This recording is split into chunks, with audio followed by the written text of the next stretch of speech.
Good afternoon and welcome to my channel. I am facing the sun, so unfortunately I'm gonna keep my glasses on, so I do apologize for that.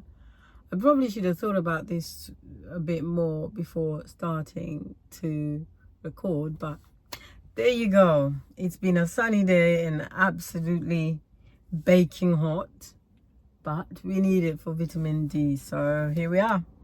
Today's conversation is around the people in your life that are there to muddy the waters and how you can actually optimize these individuals to really change and shift your life into a different perspective.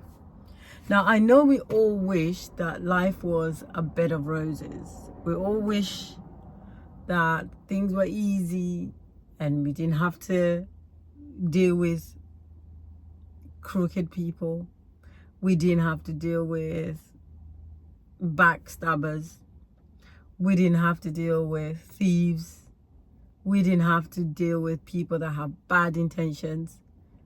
But that is not life. And I guess where's the joy unless you're finding your way through such mucky waters? My name is Joyce if you are new here, and welcome to my channel. I do all things personal development, and I also want to welcome those that are always here. Thank you for listening.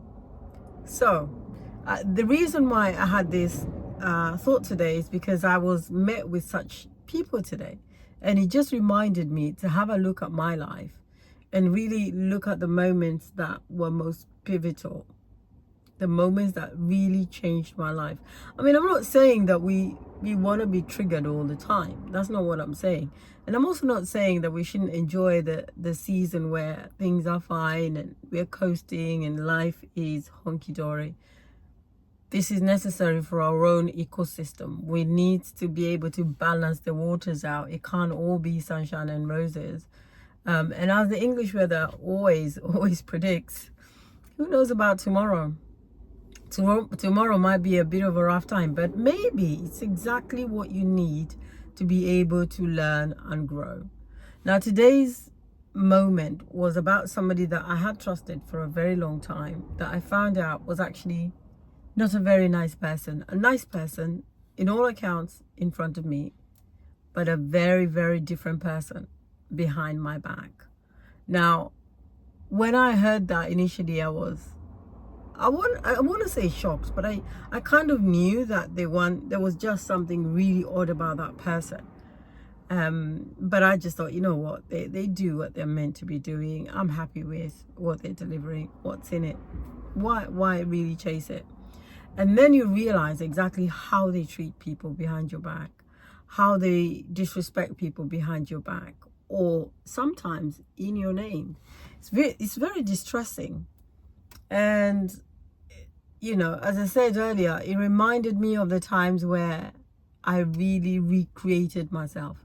And most of those moments have been in times when I have been so pushed back against the wall that I had to actually fight my way, and in some instances claw my way out of the pits that I found myself in.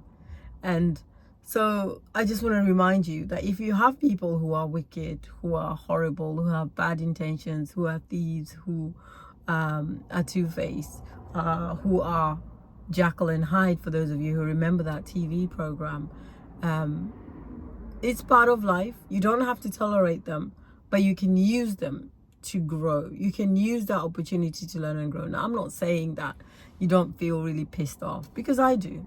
Right? When you come to a moment when you know somebody's betrayed your trust, when you know somebody has really let you down, when you know somebody who you had completely relied on is not who they say they were, there is a moment of sadness and, you know, beating yourself up and wondering what you could have done differently. And I'm saying accept all of that, but in that also look at how you can learn and grow. How can you use this opportunity rather than let them drag you to their level? Because sometimes it almost feels like you want to punch them and you want to, you know, go down. And as Michelle Obama says, when they go low, we go high. I don't always remember that. And sometimes I do push back.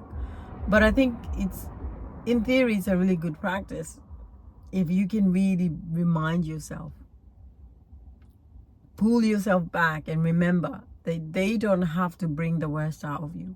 You can use that to sharpen your tool around being able to gauge people a little bit better, being able to suss people out before they make the mess, having that intuition to know, yep, excuse me, I'm going to follow my intuition, this doesn't feel right, and I'm going to do what I feel is right. And that's pretty much all I wanted to say today. There'll be people who are sharks, there'll be dolphins, and there'll be little fishes. And it's just about us understanding that we need that for our ecosystem, but also have the skill set to be able to manage them out. Have an amazing day, and I'll speak to you tomorrow. Take good care.